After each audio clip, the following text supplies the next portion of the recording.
Oh, it's just the muscle memory. It's like I don't have the. I used to have like a. What did it do it when I wrestling? Yeah. Yeah, like in theory, that's what Okay, what's up? Let's get started.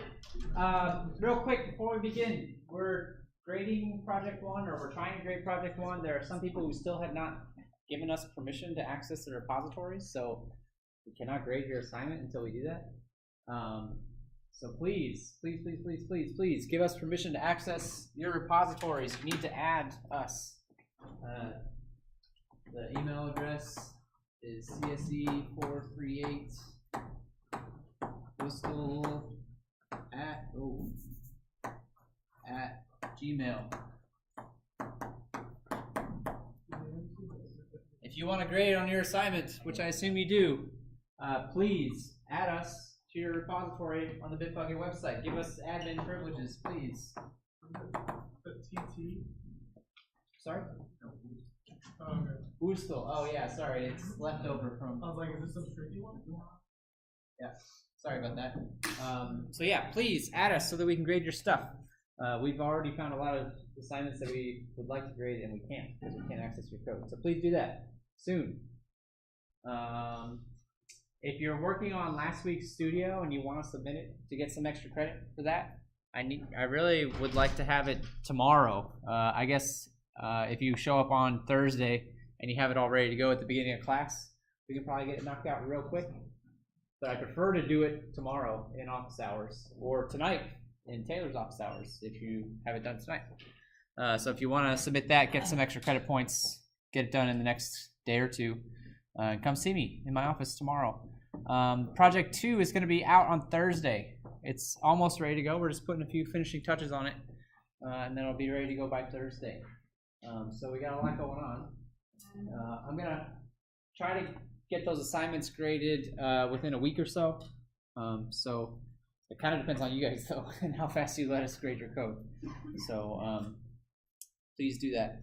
And I think that's it. Are there any questions about upcoming deadlines, due dates, assignments, things like that before we start? Yeah, what's up? Question about today's code. Yeah. So when I first opened it up, it gave me a little warning about some like file I couldn't find because it was like from the show. Oh yeah, from my computer. So I just ignored that. Yeah. But now it's saying like I updated stuff. So like in between you can try to update. It's saying like the Gradle plugin only supports Kotlin Gradle plugin 1.3 and higher. That's like Gradle. Yeah, you can update the Gradle build file if I'm using a weird version of something. It might depend on what versions. Yeah. If it's giving you build problems, so I found this out the hard way last week actually with the trivia app. If it's giving you build problems, do a clean first. Go to the build menu and select clean. I tried to do that before I posted it this time so that it wouldn't have the compiled files and screw everything up. You know, if you can always run that option yourself just to make sure you're not going to have any build errors if you try to build the sample app. Good questions. Any other questions before we get started on today's material? So today we're going to talk about SQLite. How many of you have worked with a SQL database before? So it's about half, it looks like. We are going to cover some basic SQL today. So for those of you who've already done some SQL, this will be a review session. You have to bear with us. I do want to make sure that everybody has enough SQL to do what we're going to be asking you to do in the studio and on the upcoming assignment. So I am going to cover some very, very, very basic SQL. We're not going to go super hardcore into the SQL today. We're just going to cover some of the basics real quick. And then after we cover some basic SQL, I'll switch over and show you the Android app, how to actually use the database within Android application. And I've got some other things that I want to show you today as well towards the end of class. So we'll see how we are doing on time towards the end. All right. Just as a reminder of where we're at in the application structure, right? Android apps have what structure? What do we call that structure for an Android app? Model, view, view model. three components, right? The model, the view, and the view model. I know it's confusing because it's just model and view all twisted around, but that's the structure. So we spent the first part of the semester talking about views. That's our activities, our fragments. We've talked a little bit about view models. We're going to see the view models come in today. That's the glue in between the views and the models, which is really what we've been talking about. We talked about the models last week with APIs. We talked about models, and this week as well. We're in the model space, down here in this particular area. That's where we're working at today. So we're definitely going to touch this today. We're definitely going to touch the view models today. Not so much the views, although if we have time at the end, we might play around with some different kinds of views if we have time. All right, let's hop in. SQLite, is an embedded database. That's really what makes it different from all the other databases that you may have worked with or may end up working with eventually sometime in the future. It's an embedded database, which means it's shipped with the application. It's embedded directly in whatever application is using that database. That's contrasted with a typical database, which is a client-server architecture, meaning the database lives on a server somewhere out on the internet, and the app's running on the client side, which is your laptop or your phone or whatever the case may be, and then I have to send out a request to access that database via the internet. That's what we did last week. That's what our API did, or our API calls did. We had a database sitting out on a server, or somebody else did, had a database sitting out on the server, and we used API calls to send requests out to access the data sitting on that server. So today, we're not worried about network access. We're not worried about using the internet to access our data. The database is going to be embedded directly with our application, meaning it's local. It's on the machine. So I'm going to be able to access that data locally, directly through my app without having to bring the network into the picture. That's what we mean by embedded database. It uses flat files to store the information, which means that if you dig into Android and you find the files, the database files, you can open them up, and a lot of times, depending on what settings you have and some other factors, you can see the contents in the file directly. It's human readable. It's not in any kind of special format. This is another contrast to a traditional database that's probably going to use some kind of encoding for your data, usually for performance reasons, to speed things up. This is a little off topic, but I actually teach a databases class. I'm teaching it right now. It's a 500 level graduate course. So if you're interested in how databases work and that kind of thing, it's a fun class. I like it a lot. And last but certainly not least, SQLite is weakly typed. Are you guys familiar with weakly typed things? It's different than dynamically typed, right? So dynamically typed would be a language like Python. I make a variable, but I don't have to say what the type of that variable is. Python just figures it out. That's what we mean by a dynamically typed language, as opposed to Java, which is very much a strictly typed language. When I declare a variable, I have to tell you what type it is. So that's not the same thing as weakly typed versus strongly typed. Weakly typed means that if I have a table and I've declared that table to be an integer column, I want to store numbers in that column. SQLite, if I give it a string to put in that column, it'll be like, okay, sure. I'll put the string in that integer column. It's going to try to convert it to an integer first if it can, since that's what you said you wanted in that column. But at the end of the day, it'll take whatever values you give to it and put it in that column. It's not going to enforce those data types. That's what we mean by weakly typed versus strongly typed. So, in a strongly typed language like Java, for example, right? If I have an integer variable and I try to assign a string to it, Java's like, can't do that. SQLite, a lot more flexible. So what I want to do next is just some very, very basic SQL. I'm going to show you all the SQL that you should need to cover the studio work on Thursday, as well as the next assignment, project 2, is also going to require you to set up and use a SQLite database. So I'm going to show you a little bit of SQL, just the basics, and then we're going to take a look at this Android app that I posted on the website and see how we access the database through the app. So in order for us to do anything, one of the first things that we need is a table. I need a table to store information in. Every single piece of data in a database is stored in the same way. I have tables with rows and columns. So I'm going to define my table, and I'm going to specify what I want the columns to be. So CreateTable pet, that's the name, followed by column definitions. Name of the column, data type of the column. So I've got 1, 2, 3, 4, 5 columns. You can see that a lot of them are text, char, right? Single character, date type. There are other types. I can do ints, I can do floats. It's the usual suspects in terms of data types. Yeah, what's up? Is this database on the phone, or is it? It's on the phone, yeah. I'll show you actually exactly where it is. Yeah, I was just confused, like whether it was online or. No, it's on the phone. Yeah, I'll show you exactly where you can find the database when we take a look at the app. So before I can use the database, I have to decide what the structure of my data is going to take. So think about it. What information do I want to keep? What's the information that I want to save to the phone? And what's the format of that data? Is it strings? Is it ints? Is it floats? Right? Whatever the case may be. For a lot of what we're doing in here, a single table is probably going to be sufficient. The studio, I think, actually uses multiple tables. So we've got different categories of data, different tables that are hooked up with each other. I'm not even going to go too deep down that rabbit hole today. I'm not worried about that for the most part. So we're going to have one or more tables, and we're going to specify what the structure of those tables are, so that SQL knows what to expect. Here's the format of the data that I'm going to insert into this database.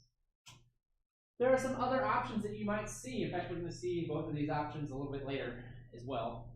I could mark a column as null. So if I have null after one of these data types, right? Name, text, null. That means that that column can have null values in it. It can be empty. So that's another thing to decide, right? Can I allow this value to be null, or is it required? Do I have to have a value in this particular spot? Another option that you might see is an auto increment option. Often when we're dealing with integers, often when we're dealing with a particular column, actually called the primary key column, I'll see this auto increment option, which does really what it implies. The first time I insert a row, that row gets labeled with number 1. Then the next row gets labeled with a 2. The next row gets labeled with a 3, and so on and so on and so on. Now I mentioned that term, a primary key. It's not going to be super relevant to what we're dealing with in this class, but a primary key is a value that uniquely identifies every single row in the table. If you're using lots and lots of tables, primary keys become pretty essential. If you're just dealing with 1 or 2 tables, not as critical. Okay, so what happens when we run this query? It creates an empty table with this structure, with the structure that we have specified. So it's an empty table, which means we have to fill it up with stuff. We have to put stuff into it. So the next thing to consider is how to insert data into a table. So here's what an insertion statement looks like in SQL. I'm going to insert into the name of the table that I'm putting the values into. And then you'll see next that I have a list of the columns. Those are column names that I just defined on the previous slide, right? Followed by the values.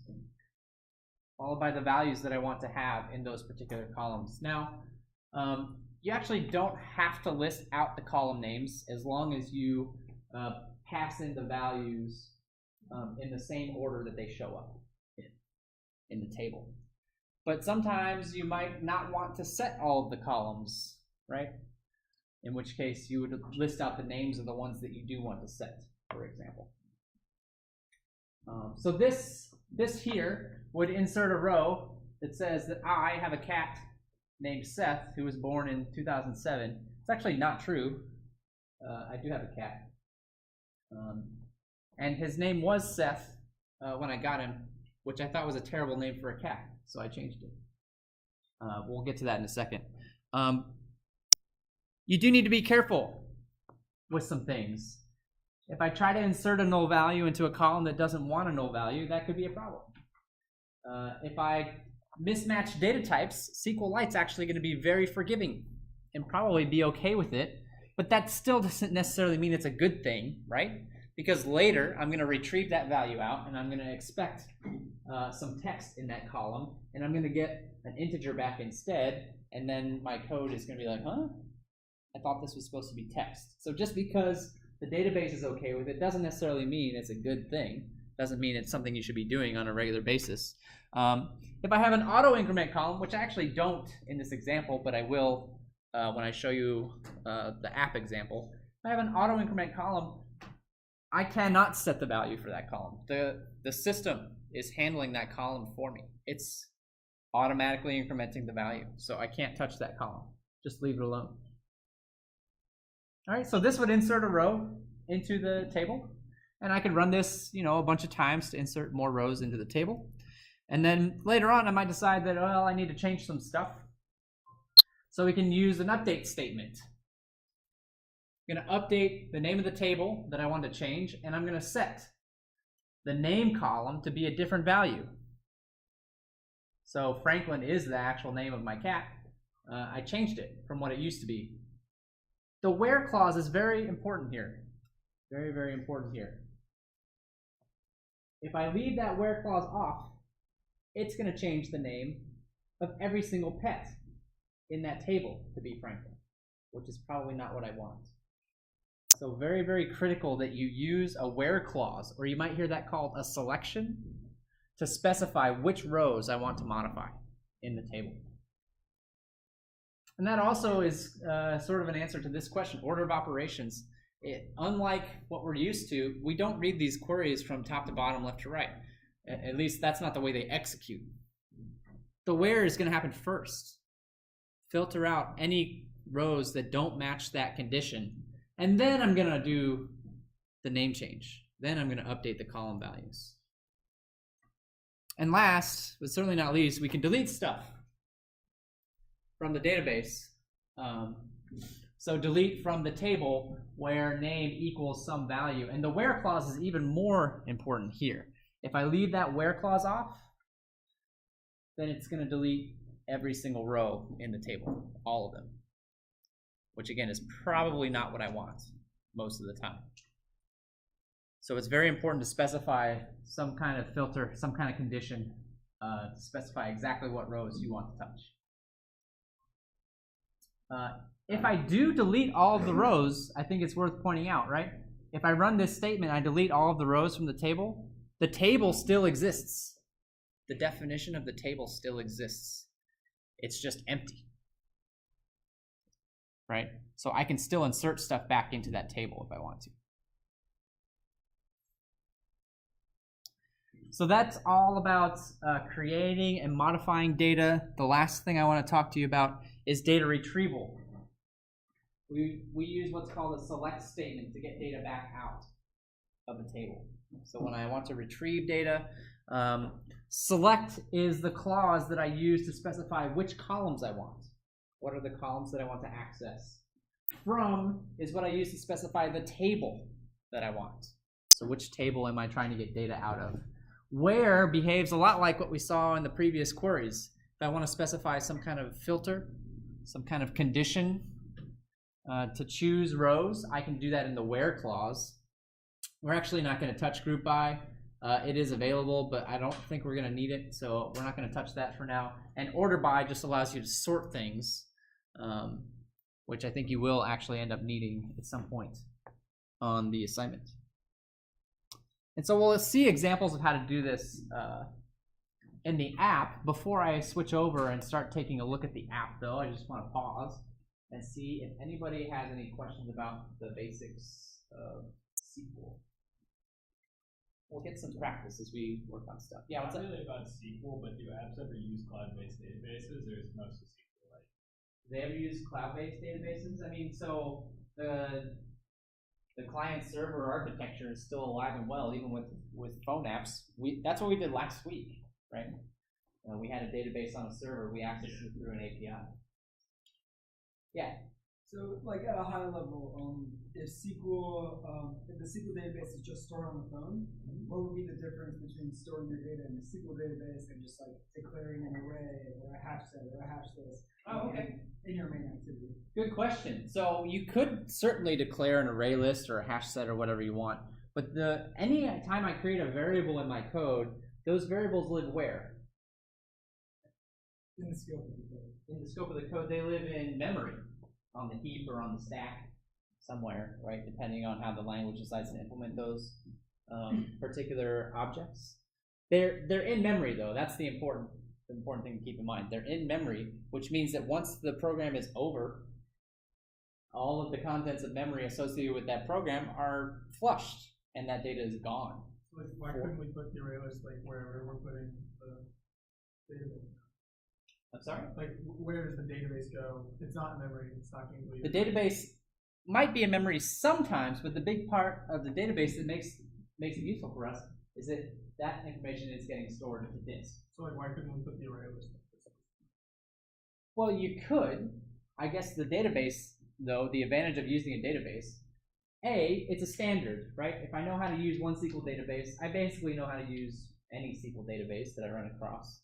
And B, managing files is kind of a pain in the butt. And this provides a way of doing that with a more uniform access point. So could I take an array and stream it out to a file? Yes, absolutely, you could. Then you'd have to figure out how to read it back in. It's going to be a bit clunkier and more cumbersome to do things that way than to just use a database which has a very clearly defined structure for your information, for your data. Great questions. Any other questions?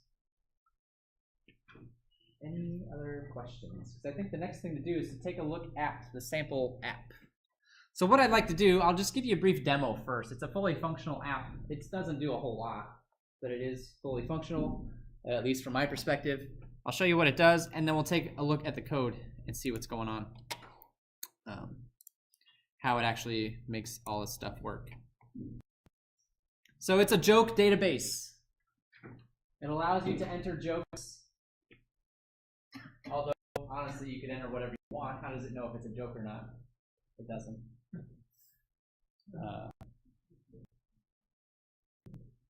And then it allows you to see the jokes that have been entered. So when you fire it up, you'll notice this is actually a different layout than we've used so far. I do want to talk to you about this layout. Whoa, hey. Oh, it's just still loading. Sorry. Loaded a fresh copy, I guess.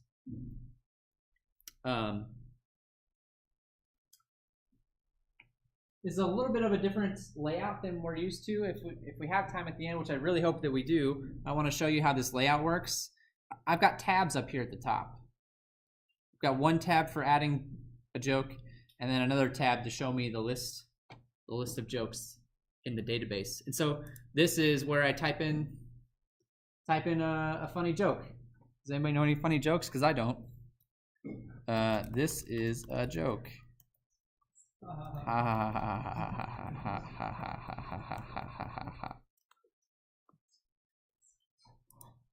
All right.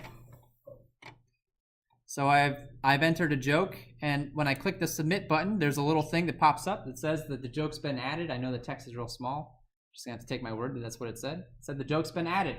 It sends the joke to a database, a SQLite database. And then if I come over here to the joke list, you'll see a list of all the jokes that are in the database. So I was testing this, right? So I've got some terrible jokes in here. What's the object-oriented way to become wealthy? Inheritance. Oh, that's a great one. Why do Java programmers have to wear glasses? Because they don't see sharp. Oh, you guys didn't know. Not false. It's funny because it's true. Oh, that one didn't. Okay. This is a joke. Ha ha ha ha ha ha ha. There's the one that we just did at the very bottom of the list, right? All right. Anyway, that's the whole app. There's nothing else to it. That's the entire app. So what we're going to do now is take a step back, poke under the hood, see how I set all this stuff up to interact with the database. And yeah, let's get started. I have a list of things that I wanted to talk about. Oh, did I skip a slide? Okay, my slide got deleted. Well, that's all right. We'll do it live. So when setting up a database, again, the first thing you need to do is decide on the structure of the data. What are we storing? What's the data that we're keeping? Here, it's very simple. It's very simple. I've got two values, right? You can look at the form, right? I've got two values. I've got the setup and I've got the punchline. Those are both text. They're both strings. Then I might be storing ints or other kinds of values. It just happens in this case I'm storing two values that are strings, right? Okay, so there's a file in this app called DB settings. It's in the DB package over here. If I open up this file, you'll notice it's got some information about our database, including what we want the name of our database to be and the database version. Well, I don't know what happened down here. That's interesting. Something didn't go right. But anyway, the name of our database and the version, which is just going to be 1 for our purposes. The version is useful if you make changes to the structure of your database. You can bump the version up a number, and it will. That's a cue to SQLite to throw out basically all of the old data and start over again with your new data structure. But you know, if your structure doesn't change, you don't need to worry about that. So this is some basics, and then down here, I've got an entry set up. So I would have one of these for each table in my database. One of these entries for each table. I only have one table in this example, so it only shows up once. But if you had multiple tables, you would do this once for each table. You're going to set up constants. One for the table name, one for the ID. This would be the primary key column, right? And if you are using auto increment for the primary key column, which we are, I'll show you that in just a second. This is the way you would declare that as an ID column. And then I have a column for the setup and a column for the punchline. That's the actual data that I'm storing. So I'm going to have a table with 3 columns: a primary key column, a setup, and a punchline. What's up?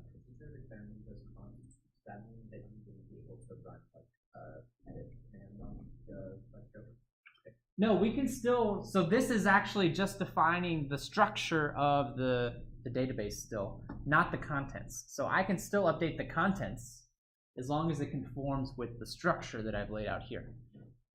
And ultimately, where we're going to see these used is when I insert information and retrieve information. I need to specify, I'll use these constants to specify which columns I want to retrieve or which columns I'm inserting data into. That's what these constants are ultimately for. So this is all just structural stuff. It doesn't actually do anything. It doesn't even create a database. Right? This does not create a database. It does not insert any data into the database. It does not get any data out of the database. It's purely structural information about our database. What are the columns? What's the names of the tables, etc. If I go over to this next class in the database package, this database helper, this is where things start to get a little bit more interesting. Up here at the top, I've got a function called onCreate. This is going to set my database up for me. So this is where I need to write a little bit of SQL. This is where I'm writing SQL. Did you have a question? I was going to say, so I looked at it a little bit. So put makes it where it won't, it's like secure against SQL injection. I'm sorry? The put method lower, that like add and stuff, does it keep it secure against SQL injection? What put method am I missing? In the right here? Yes, you're absolutely right. We'll get to this in a second. Yeah, you're absolutely correct. So this is SQL, create table. This is a create table statement, and I'm using those constants to help me out here.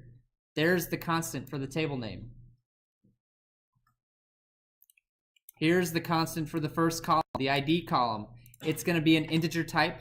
It's going to be a primary key column, and it's going to be auto increment. Here's a little spoiler / tip for you. If you're worried about how to set up your primary key columns, do it like this. Basically every time. It'll be okay. There are very rare exceptions where you might need to modify this approach. Probably in this class, though, this would be fine. And then for the other columns, the setup and the punchline, remember that's our actual data. Those are both text data types, and I've specified that they can be null, which you might find a little controversial. Like, I can enter a joke without a punchline? That seems wrong, right? But that's just a choice that I made when making this app. If you don't like that, you could take the nulls off and say that, no, they cannot be null. There has to be values for those given columns. So do you have it set up where, like, will it just not go through? Will it give you an error if it doesn't allow null? If it doesn't allow null, what I would expect to happen is when I insert a value into the database with a null value, it would cause an error, yeah, cause a crash, potentially. And you could do some sort of try-catch around that if you wanted to insert default values or something if that's what you wanted to do.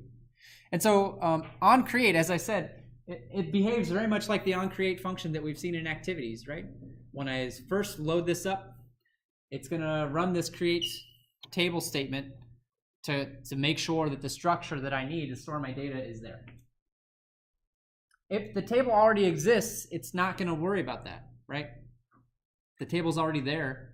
It's going to know that, and it'll skip this step. Doesn't have to create it.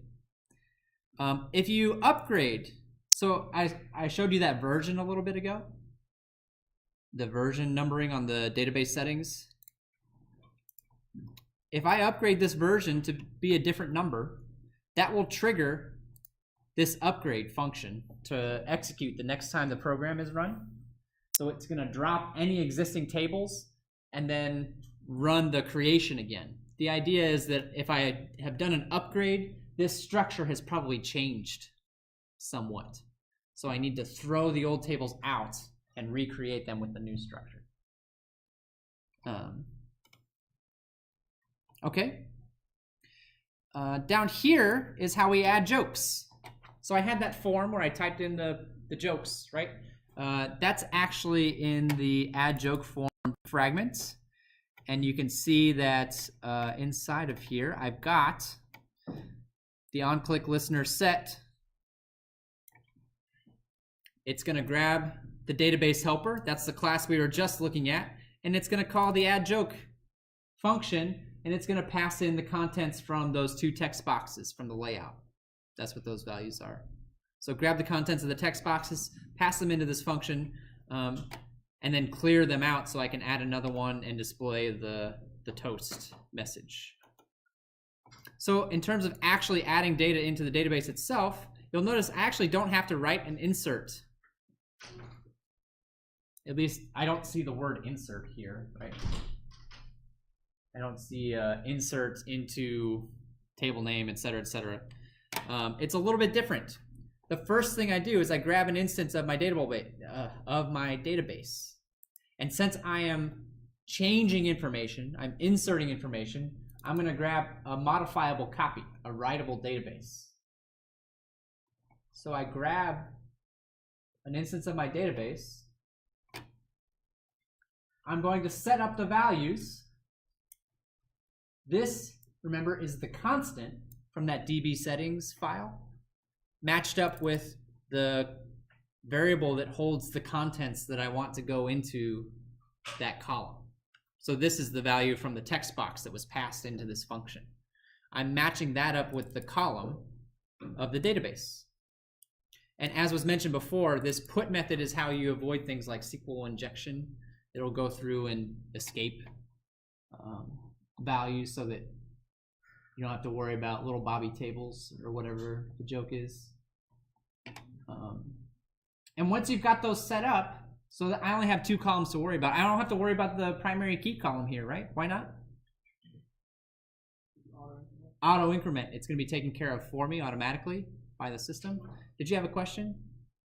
I was going to say, should you like throw an error or something when if like someone tries SQL injection? No, actually, the way that injection detection usually works is it will try to escape the values, which means that it's going to, well, it's similar to the idea of an escape character, right?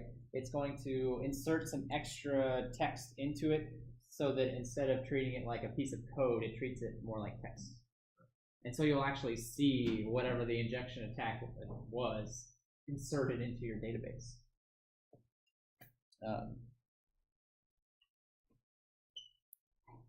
And so then once I've mapped the columns to the data that I want to be stored in those columns, I call the insert function on the database. I pass in the table. Null column hack is a very cool parameter name. I actually don't know what that does. I should maybe look that up. And then I pass in the values, which is this mapping that I set up over here in the previous line. What does that null column hack do, actually? Now I'm curious. Do you know, Taylor?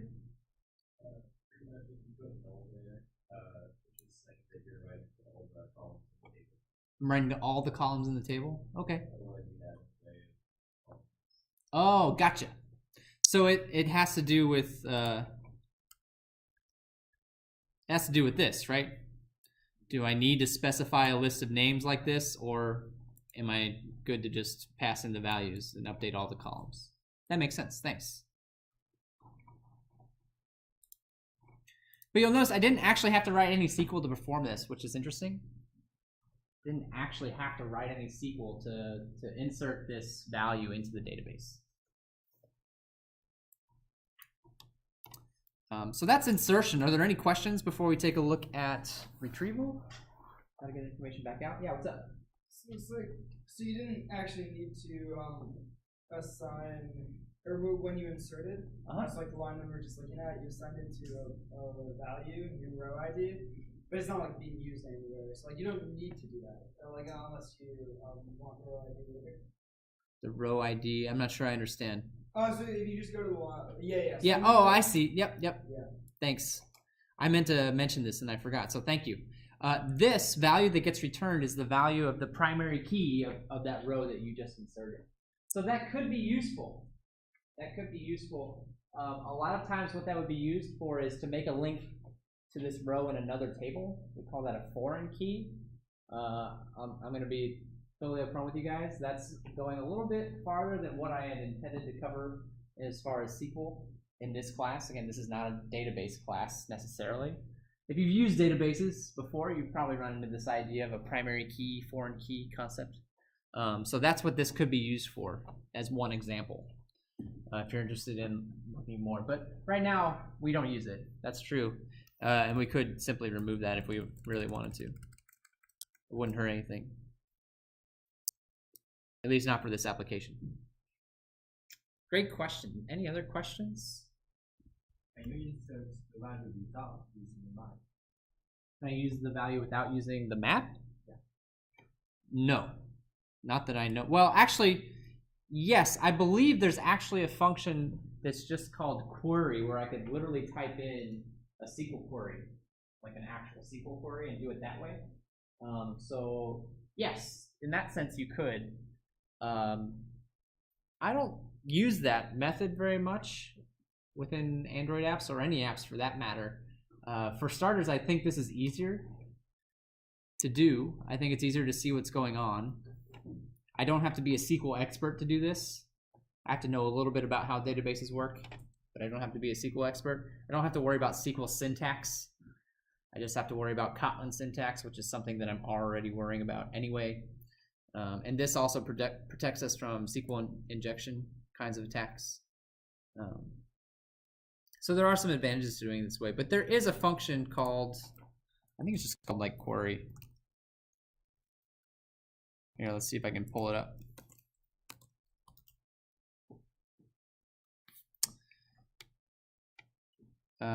Begin transaction, exec SQL, that's it. exec SQL. I think we use that actually in the CreateTable statement up above. As a matter of fact, I pass in a string, and if I wanted to, I could do insert into jokes and then fill out the other, just like a regular SQL query, if that's the path you want to take.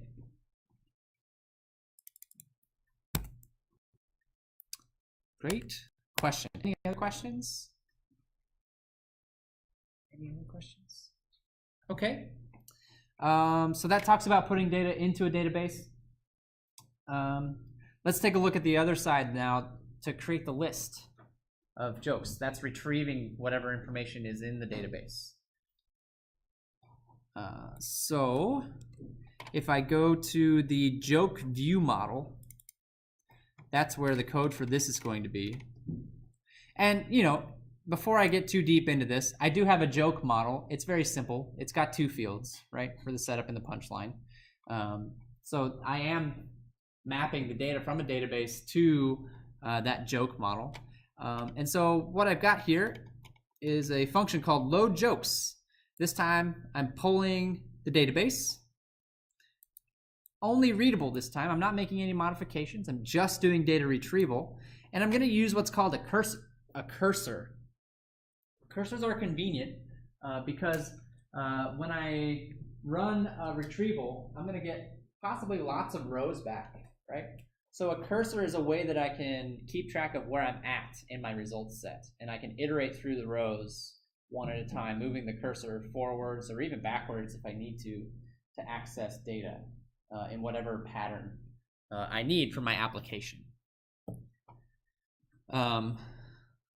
So the first thing we're going to do is actually define what's called a projection. Projection is actually just a list of the columns that we want to get back. What are the columns that I want to retrieve from the database? And you can see that I'm using those constants from the database settings file. I'm using those constants that I defined. Okay? Once I have that set up, I'm going to run a DB query. I'm going to pass in the constant representing the name of the table. This is that variable with the list of columns that I want.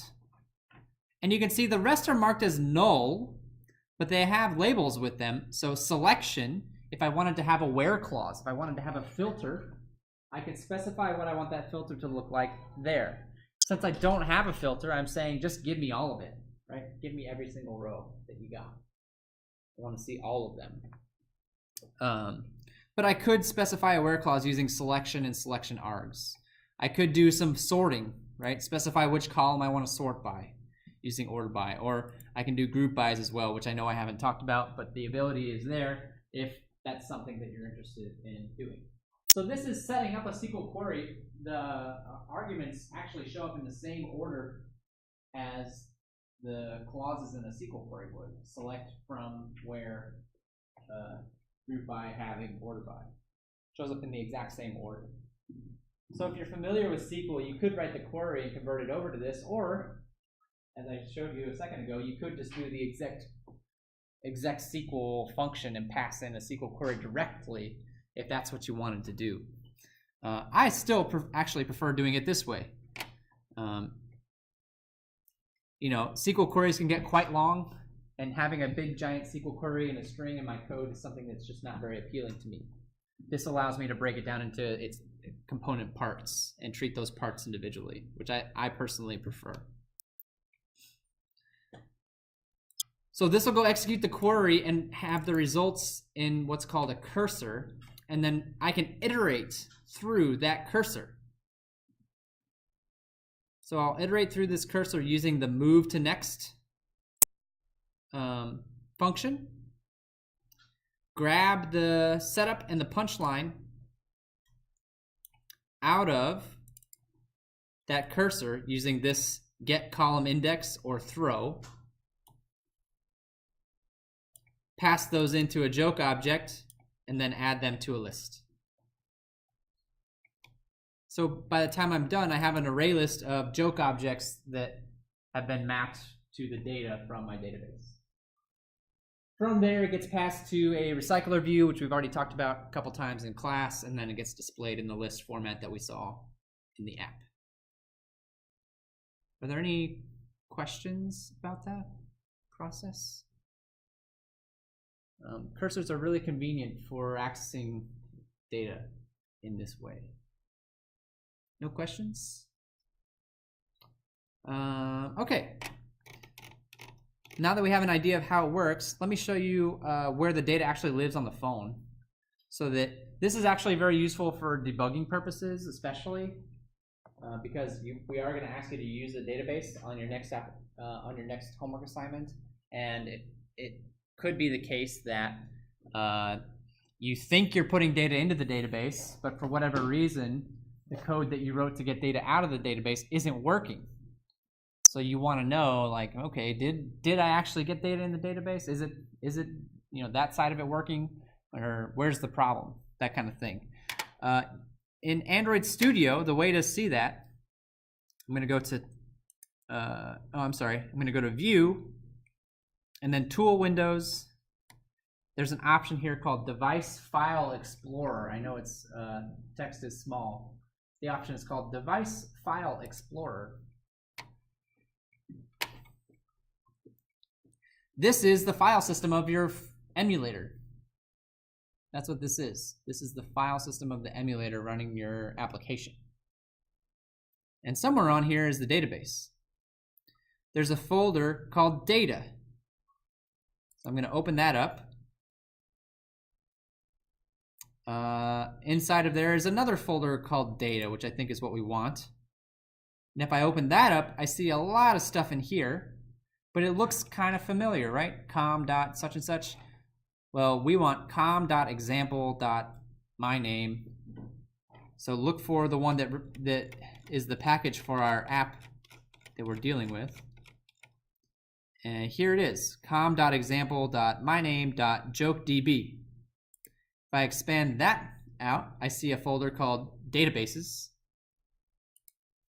And here is where the SQL database, the SQLite database lives, right here.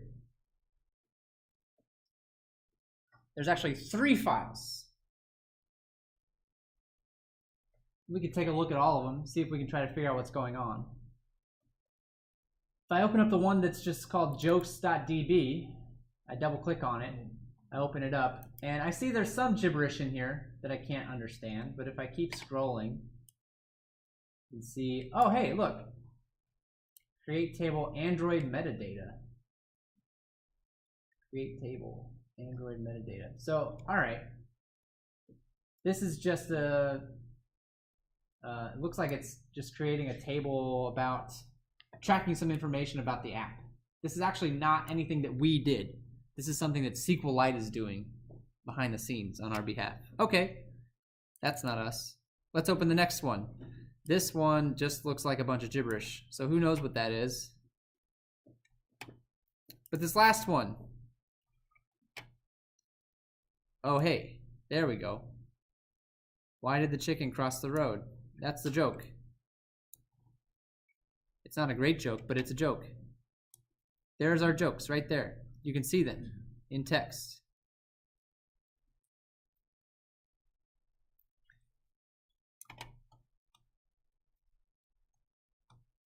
This is a joke, ha ha ha ha ha. There it is. That's the data. It's keeping track of, you'll notice that some things are actually showing up in here multiple times. I think I saw that chicken joke show up multiple times. Why does the chicken cross the road? Why does the chicken cross the road? So it's not just tracking our data, it's actually keeping a history of our data set. Not just what is the data set like now, but what was it also like in past versions. I'm sorry? Even if you delete stuff? So if you delete stuff, which I actually don't have in this example, a way of deleting jokes. I actually didn't include that. We'll see that in the studio on Thursday, how to delete stuff. I'm actually not sure how that would update in the file. Yeah, what's up? What's the advantage of keeping that history? What's the advantage of keeping that history? A lot of the time we keep history like that for recovery purposes. So if something crashes for whatever reason and I want it's almost like a backup, right? I can try to recover data based on past history if necessary. Can we use SQLite manually? Can you use third-party software like SQLite Studio, SQLite manually? I'm sure SQLite has some kind of UI that you can use to examine SQLite databases. I personally have not used it. I've never actually had a need to use it. But you know, I'm sure you could download a tool to examine a SQLite database if that's what you wanted to do. I'm not showing this to you because I expect you to manipulate this information. In fact, I think you should not touch this data yourself, not directly. If you want to change this, you should do it through the app. Write a query to do it. Don't try to mess with it yourself, because you might have some unintended side effects of doing it that way. Use the app to do it, but you can use this just as a way to view, all right, is the data actually making it in there, or do I have something set up wrong, or what's going on, right? It's a tool that you can use to help you debug when things may not be working the way that you expect them to. Does anybody have any questions about that? Any questions?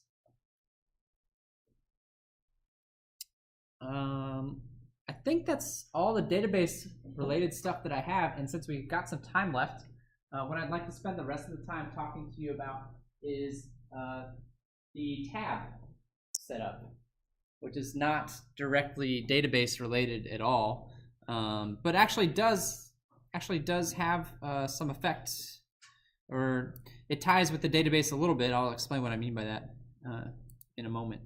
Let me close out some of these files. The reason why I want to spend some time talking to you about this is because we're actually going to ask you to use this on the next homework assignment. We're going to ask you to use a tab layout setup. And I can even tell you what the next app's going to be. We're going to use an API for a website called last.fm. It's a music website. So we're going to use that API. We're going to ask people. We're going to ask you to make an app that allows people to search for tracks and add them to a playlist, and that playlist then gets saved to a database, so that when I close the app and open it back up, I can see the songs that the person saved to their playlist. And of course, the songs themselves are going to come from the API. I'm going to query the last.fm API to get a list of tracks coming back. That's the idea of the app. That is if I use the login or registration stuff. I'm sorry? That use the login. I don't think you need a login to use the API, actually. Not all APIs require you to have an account. I mean, the end user use that API, they have to set the account. No, because again, we're saving the playlist locally to your phone. We're not saving it on the internet anywhere. It's not actually going on Last.fm's website at all. It's just saved locally to your phone.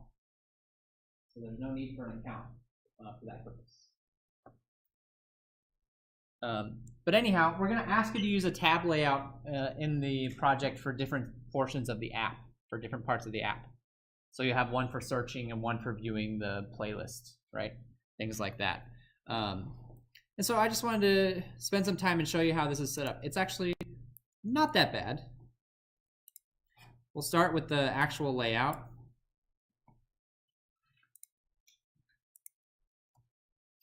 Which is in my main activity here. Oh, that's the wrong one, I'm sorry. That's actually an old fragment that I'm not even using anymore. I should have taken it out, but I didn't. This is the correct one, the main activity. And so I've got a tabs layout here, but you'll notice that under that, I also have something that's called a view pager, which is a very commonly used UI component with a tab layout. The view pager actually allows us to do this: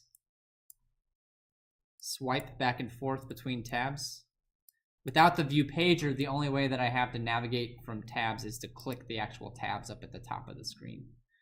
But with the view pager, I can use swipe actions instead to navigate from one tab to the next.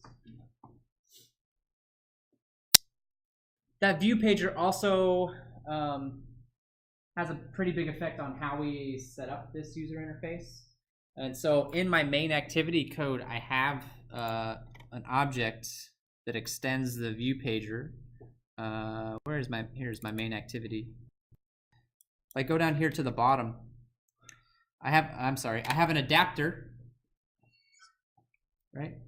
It's another adapter. Only this time I'm dealing with an adapter for fragments. How do I want the fragments to be mapped to various tabs? And so I've got a few functions that I need to deal with. Get item at a position. So the position is going to be which tab I'm referring to, where 0 is the leftmost tab, and then it just counts up. So what do I want the first tab to be? I want it to be the add joke form. So I initialize my add joke form fragments for tab number 0. There's only one other tab that it could be, which is the joke list. So for the next tab, I instantiate my joke list fragment, and that's going to be the second tab. Down here, I have another function that just says how many tabs I have total, which is 2, and then I have another function that specifies what I want the tab titles to be, so literally what text do I want to show up here at the top. This is my adapter. This is my tab adapter. And then once I have all this set up here at the top, I create an instance of it, and I set it to the view pager, which is that UI element that I showed you in the layout, that view pager. And then last but certainly not least, this is the layout ID for the tab layout.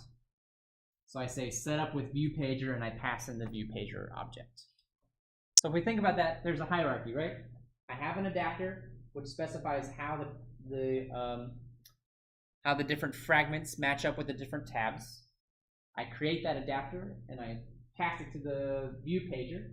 I take that view pager and I pass it to the tab layout. That's the hierarchy of setting up this tab UI. Are there any questions about that? There's one other thing. There's one other problem that you might run into, or actually a couple different problems that you might run into that I want to touch on since we still have some time. One problem that I ran into as I was coding up this app was I would come over here and add a joke, and then I would go back to the joke list, and what would you expect to happen? You would expect to see that joke that I just added show up on the list, right? That's what I would expect to see happen. In actuality, what happened? It would crash. The app crashed. In fact, I can show you why that's the case. Remember that this list is actually a recycler view. So that recycler view is actually doing a lot of work for us. It's doing things like checking to see if the data set has changed and updating the list automatically based on that. Does anybody remember how it checks to see if the data set has changed? What is it actually doing to see if the data set has changed and it needs to update itself? Does anybody remember? I have it in the code. I'm going to show you in just a second, but let's go take a look. If I take a look at the joke list, actually this is the right place, right here. I have something called a diff util. This diff util is going to take, it's going to try to detect whether the current set of jokes that I have is the same or different than the current set of jokes that are in the database. It's going to try to detect those changes. And it does this in a few ways. It asks if the items are the same, so it'll actually go through and check all the items and see if they're the same, which I do by just comparing the setups to see if they're equal. It might check the size, right? Are the contents the same? And so what it does is, as I load up the list, as I load up that fragment that has the list in it, it's going to check to see if it needs to refresh the data by going through the current copy of the joke list and then a fresh copy that it retrieved and see if they match. I ran into some problems with that. Specifically, I ran into some problems here. Are items the same? You'll notice I have a little check here in the beginning that checks the sizes of the lists. What was happening, the problem that I was running into is that the new list had one more element in it because I added a joke to it. So it was one longer than the old list. And so it was going through trying to do a comparison, and it ran out of elements in one of the lists and was causing an index out of bounds exception. So that was one problem that I ran into. I just put in a check to make sure that the index was actually in the range of the list. Another thing that we need to consider is that we need a small chunk of code to actually kick off the UI update. Some of you, I think, ran into this in the last project, where you passed some new information to the list of foods and calories, but it didn't show up right away, right? You actually had to do something to get it to show up. There was a function, I think, that some of you were using, or you ran into, what was it, notify data set changed or whatever? Something like that. I don't know if that was the exact name, but it was something like that. We were using a plain old list view. We weren't using a recycler view. With a recycler view, we don't really need to do that. The recycler view is basically constantly checking to see if the data set has changed or not. So we don't need to tell it that it's changed. It's going to figure it out for us. But we do need to update the UI. We do need to refresh the user interface. And so the way that we can do that, especially with this tab layout, is with a function called setUserVisibleHint. And so we're basically asking, okay, are they looking at this tab right now? Are they looking at this fragment? Is the user looking at this fragment? This will actually only fire when the visibility changes. So either they were looking at the fragment and they navigated somewhere else, or the opposite. They were somewhere else and now they navigated back over to this fragment. This function will fire. And if I am currently looking at that fragment, the way to refresh the UI, the classic way of doing it, is to detach it, reattach it, right? Take the fragment, detach it from the activity, reattach it to the activity, and then commit it back. And it will refresh the UI. I think some people might have come across a similar thing for the previous assignment as well. Without this here, I can actually show you what it might do.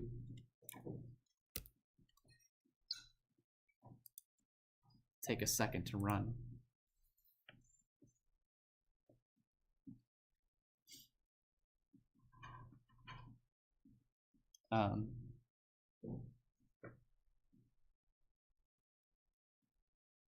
Without this, we're going to see a disconnect. I'm going to add something to the database, and I can actually see and verify that that information got added to the table in the database. But the app will not be updated to reflect that fact that it made it to the database. So there'll be a disconnect from the data and the and what the app actually sees. So here's the joke list. All right, let's add another joke. Is this finished? Yeah, it's finished. All right, I'll just make a simple test joke and add it in. And it says it was added, but if I go back to the joke list and I scroll down to the bottom, you can see I can't see it. The UI has not been updated. It's still the same old list. Now, if I were to close this app, which I can maybe do, hello? What are you doing? Did it properly close? If I were to close the app and then reopen it, did that even properly close? Yeah, it did. then you'll see that I see the new joke. But that's not the kind of behavior we want to see. Our users, we as users are used to, if I enter something in, I want to see those changes updated immediately on the UI. And so this code is how we can get that to happen. So let's put that back. Oh, how did I get extra comments? That's okay. So this set user visible hint function is very useful with a tab view, especially to refresh the UI for a tab after the dataset has changed. Notice I did not call notify dataset change anywhere in this code. I didn't have to. The recycler view takes care of that for me. Are there any questions about this setup for the tab view stuff? And we also use fragment lifecycle. I'm sorry? And we also use fragment lifecycle. Fragment lifecycle? Yeah. Yes, you can. However, that has some disadvantages of using the fragment lifecycle. It's a little unclear what happens to a tab after I navigate away from it. Is the fragment still active or not? Right? Yeah, and like one of the last studios where we finished, or like the way we thought to do the project, I think. We call the finish. Yeah. Which effectively closes the fragment out, right? Can we do that with this one? We could try it. I mean, like, slow it down. the question would be where? Where would I call that? Where would I say? Back. I'm sorry? When you leave the jokes and go back to. Yeah, and so the question then is, okay, how do I know when I've done that? And the answer is actually this function. This function is what tells me when the visibility of a tab has changed in this particular setup. Again, this function is going to get called anytime I switch away from this fragment or back to this fragment. This tab is going to get called. So I think we could use finish. I think you're right that we could use it that way, but this is a pretty concise way of handling the same situation. Any other questions? Great questions. While we're on the topic of the project, since we have a few minutes left, I can go ahead and start getting you guys thinking about what's going to happen on this next project. We're going to ask you to use another kind of layout, as a matter of fact, that you have not seen before, called a grid view or a grid layout. Again, it's very similar to a list layout, but a list layout you think of as it's either vertical or horizontal. Basically, a list layout or even a recycler view, the way I have it set up, is a one-dimensional array. A grid view is just a two-dimensional array. So I've got a whole grid of things now. So again, this is a review of something that you did last project, but you're gonna have to do it on this next project too. I have some data. I wanna get that data properly displayed on my application. What do I have to do? What's in between? An adapter, thank you. You have to make an adapter. And what's gonna be inside of that adapter code? Layout stuff. Some layout stuff. So I'm gonna have a model, right? And I'm gonna have my layout. And the adapter is gonna map the two. I want this field from my model object to map to this particular component of my layout. And you'll do that for all of the fields that you care about. That's the process for taking a model and getting it to show up properly on the UI. Trying to think if there's any other kind of unique stuff. You are going to have an API to use. I'm glad we have a chance to talk about this now, because I was going to talk about it on Thursday, but I was worried about taking away studio time. So I'm glad we actually have a chance to do this now. You can take a look at the API real quick. Oh, it looks like you do need an API account, which is not the same as a last.fm account, but you do need an API account. So we're going to ask you to get information about albums and information about tracks. And so having an idea of how to look information up on the API, album.getInfo, for example, gives you two options. Do you want your data in JSON or XML? Well, we're used to using JSON. So artist equals album equals, and format is JSON. It's It's pretty straightforward. Artist and album. Cool. Share. Weird choice. Okay. Anything else? Question? So from this API, are you able to play the music as well? No, definitely not. There would be some major legal complications involved with doing that, I think. Last.fm actually does not host music. I use Last.fm. It tracks what you listen to. So you connect it to Spotify or whatever you're using to listen to music, and it just records how many times you listen to a particular track. So, I don't know. I don't even remember the last time that I logged into this thing. Oh, I'm still logged in. Okay. This will be interesting.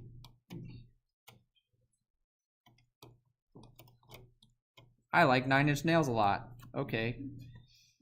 That's a fact. You know, it is what it is. Wow, I like 9 Inch Nails a lot. Okay. Yeah, sure. Actually, I'm a fan of Sidrim. Sidrim is great. But anyway, it tracks what I listen to, which actually is not what we're using it for. Now that I say that, we're not actually interested in who's listening to what. We're using it more as a repository of what albums exist in the world and what tracks are on those albums, so that users can make a playlist with that information. And so another thing that you can do, right, I can go and click on an album or something like this album, which is fantastic, and I see things like when it was released, what the running length is. I'm surprised that the album art isn't up here, or maybe I'm just zoomed in too far to see it. Yeah, where is? Oh, there it is. Thank you. It was right in front of my face. You see the album artwork and things like that. So, and that's more what we're going to be using the API for, is to pull down that kind of information. Yep. Any other questions? So that'll be posted on Thursday. Like I said, it's almost ready. We just got a couple finishing touches to put on that assignment before it gets posted out. We got Studio on Thursday. If you want to submit last week's Studio for extra credit, please do that tonight.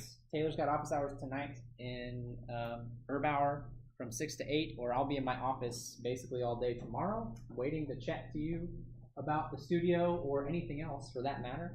I'm actually probably going to be grading all day tomorrow unless you guys come talk to me. So I'd rather talk to you than grade stuff personally.